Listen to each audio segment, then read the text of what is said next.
Hello friend, सदबला aspirant पर आप सभी लोग का स्वागत है। मैं जूरिस्प्रूडेंस का आपको जो है 4 टॉपिक बता चुका हूं। मैं आपको जूरिस्प्रूडेंस का इंट्रोडक्शन बता चुका हूं।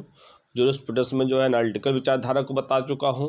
जूरिस्प्रूडेंस में आपको क्या नाम है हिस्ट्रिकल विचारधारा बता चुका हूं। जूरिस्प्रूडेंस में आपको तो सोशलिज्म की विचारधारा बता चुका हूँ। जूरिस्प्रूडेंस में आपको मैं जो है रियलिस्टिक विचारधारा बता चुका हूँ। अब बात करता हूँ वियना विचारधारा यानी विधि का विशुद्ध सिद्धांत, the pure theory of law. विधि के विशुद्ध सिद्धांत का अर्थात वियना विचारधारा के प्रवर्तक ऑस्ट्रिया के वियना विश्वविद्यालय प्रोफेसर हैंस केल्सन हैं। कौन है? प्रोफेसर हैंस केल्सन है। ये क्वेश्चन बहुत बार पूछा जाता है, जिसका प्रथम निरूपण 1911 भी किया गया। तत्कालीन देश के काल में अवतरण में प्राकृतिक विधि की परंपरागत धारणा विश्व युद्ध के प्राणस्वरूप अंतर्राष्ट्रीय संगठनों की उत्पत्ति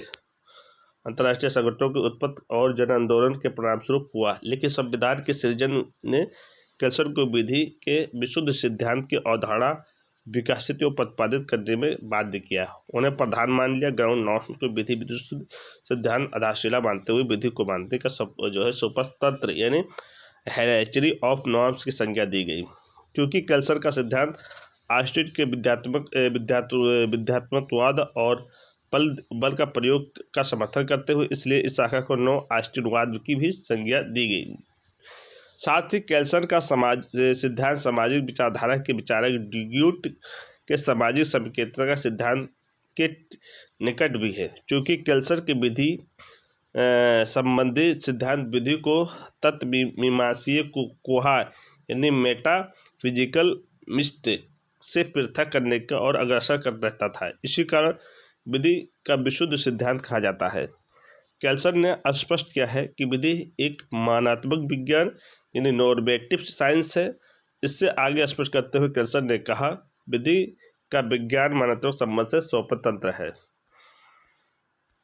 का ज्ञान यानी science of law, knowledge of hierarchy of normative relation, ये विध्यात्मक विधि है का यथासंभव ठीक ठाक संरचना संबंधी ऐसे विश्लेषण है जो मूल्य के समस्त नैतिक और राजनीतिक निर्णयों से मुक्त है। अपने विधिक सिद्धांत को स्पष्ट करते हुए केल्सन ने निम्नलिखित विधिक अवधारणाएं प्रस्तुत की हैं। क्या क्या है? यह प्रत्येक विधि का कार्य किसी मान से संबंधित होता है, यानी प्रत्येक विधि का कार्य किसी मान से संबंधित है जो इसे विधिक मान्यता प्रदान करता है। विधिक मान अपनी विधिमानता किसी बाहरी स्रोत अर्थात किसी विशिष्ट होना चाहिए अथवा अनुशासित से प्राप्त करता है, किंतु अनुशासित वो नहीं जैसा कि ऑस्टिन के विचारित जो है अपितु समय के एक अन्य मान है। प्रत्येक अवर मान अपना बल मूल मान अर्थात प्रधान मान ग्राउंड नॉर्म या किसी मूल पर में इनिशियल हाइपोथेसिस से प्राप्त करता है। प्रधान मान किसी विधि प्रणाली में आरंभिक बिंदु होता है, जिससे कोई विधि प्रणाली क्रम व्यवस्था में विस्तृत होती रहती है, जो एक ज्ञानात्मक प्रक्रिया है। प्रत्येक विधि प्रणाली में हमेशा एक ही प्रधान मान भिन्न भिन्न स्वरूप में रहता है, जिसे न्यूनतम जो है प्रभावित विषुवता के द्वारा पहचान जा सकता है। जिससे ब्रिटेन का प्रधान मान संसद युक्त सम्राट और अमेरिका और भारत में संविधान। विधि सिद्धांत का कार्य प्रधान मान और अन्य अवरोह मान बीच विद्यमान संबंध में को स्पष्ट करता है। प्रधान मान की उत्पत्ति और प्राकृतिक से विधिशास्त्रियों का कोई सरोकार नहीं है। संप्रभुता जैसी कोई संकल्पना नहीं होती है और विधि राज्य अलग अलग नहीं अपितु एक ही वस्तु है। लोक विधि और प्राइवेट विधि में कोई अंतर नहीं है, क्योंकि सभी विधियां अपने सख्त प्रधान मान से प्राप्त करती है। नैसर्गिक विधि और विधिक व्यक्तियों के बीच कोई अंतर नहीं है। समस्त विधिक व्यक्तित्व कृत्रिम होते हैं और अपनी विद्यमानता वरिष्ठ मान से प्राप्त करता है। व्यक्ति का कोई व्यक्तिगत अधिकार नहीं होता है। विधिक कर्तव्य ही विधि सार है। विधि सर्वदा होना चाहिए, एक प्रणाली है। अंतर्राष्ट्रीय विधि को भी एक न्याय तंत्र माना जाना चाहिए। इस विधि को प्रधान मान के रूप में पैक्टा संट सर्वेंडा यानी पैक्टा संट सर्वेंडा को माना जा सकता है। विधि को निशास्त्र, राजनीतिशास्त्र, समाजशास्त्र, इतिहास से मुक्त होना चाहिए। इन्होंने केल्सन ने कहा, विधि को जो है नीति शास्त्र, राजनीति शास्त्र, समाजशास्त्र और इतिहास से क्या है मुक्त होना चाहिए, विशुद्ध होना चाहिए। इसी प्रकार केल्सर ने विधि शास्त्र को, विधि की अवधारणा को एक नया आयाम दिया। प्रत्यक्ष या अप्रत्यक्ष जो है केल्सर ने प्रधान माना सिद्धांत को विश्व प्राय सभी विधि प्रणालियों का अस्तित्ववान है, भले ही इसे पहचाना जाना जा सके।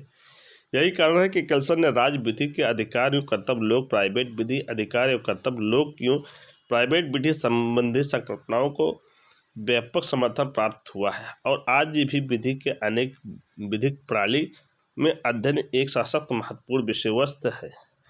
केल्सर के सिद्धांत के निम्न रूपों को आलोचना की जाती है। प्रधान का मान अस्तित्व स्पष्ट एवं आभ्रामक है। विभिन्न मानों को शुद्धता के कायम रखा जा सकता है। प्राकृतिक विधि की उपेक्षा की गई है। अंतर्राष्ट्रीय विधि की सिद्धांत दुर्बलतम कड़ी है। मनत्व सिद्धांत का कोई व्यवहारिक महत्व नहीं है। अब आते हैं प्रश्न कोश में, ध्यान से सुनिएगा। किसने कहा विधि मानकों का विज्ञान है? किसने कहा विधि मानक का विद्या जो है विज्ञान है? केल्सर ने कहा। जहाँ मानक आ जाए, मानक एक क्रिया का नाम है जिसके द्वारा एक निश्चित आचरण को आदेशित, अनुज्ञात, अधिकृत किया जाता है। यानी मानक एक क्रिया का नाम है जिसके द्वारा एक निश्चित आचरण को आदेशित, अनुज्ञात या अधिकृत किया जाता है। ये प्रतिपादन किस विधि शास्त्र ने दी है? तो केल्सर ने दी है। केल्सर ने विधि के सिद्धांत के विशुद्ध सिद्धांत क्यों कहा? तो कहते हैं कि उत्तर इसका है कि ये जो है केल्सर ने विधि को धर्म, नीतिशास्त्र, समाजशास्त्र और इतिहास से अप्रभावित रखने पर बल दिया। केल्सर का मुख्य विधि सिद्धांत क्या है? तो केल्सर का मुख्य विधि सिद्धांत के अंदर जो है अंतर्गत वास्तविक विधि अर्थात विधि जैसी है वो ऐसी है, यानी विधि जैसी है वो ऐसे ही है, उड़न होना चाहिए, न कि आदर्शात्मक विधि जैसी होनी चाहिए। विधि मानव विज्ञान तत्व से हीन समादेश है। ये कथन किसका है? ये कथन जो है केल्सर का है। यानी विधि ऐसा समादेश है जो नीतिशास्त्र, राजनीतिशास्त्र, दर्शन एवं मनोवैज्ञानिक आदि से रहित हो। केल्सर की राय में समादेश का क्या तात्पर्य है? तो कर्तव्य आरोपित करना, यानी उन्होंने ड्यूटी को जो है थोपने की बात कही। विधि सिद्धांत के नीतिशास्त्र, राजनीतिशास्त्र, समाजशास्त्र, इतिहास इत्यादि को प्रभावित होना चाहिए। कथन किस विधि शास्त्री का है? तो केल्सर का है। राज तथा विधि दोनों समरूप है। राज मानव व्यवहार की एक प्रणाली है, सामाजिक दबाव की व्यवस्था के अतिरिक्त कुछ नहीं है। ये दबाव की व्यवस्था विधिक व्यवस्था से भिन्न है, इसलिए नहीं क्योंकि ये समाज के भीतर दो नहीं वरन मात्र एक ही दबाव की व्यवस्था एक समय वैध है हो सकती है। ये किस सिद्धांत ने प्रतिपादित किया है? ये तो केल्सर ने प्रभावित किया है। अब मैं नेक्स्ट जो आपको वीडियो बताऊंगा नेचुरल लॉ से बताऊंगा। क्या बताऊंगा? नेचुरल लॉ से। तो मैं आप लोगों से यही इजाज़त चाहता हूँ। थैंक यू, अल्लाह हाफिज़।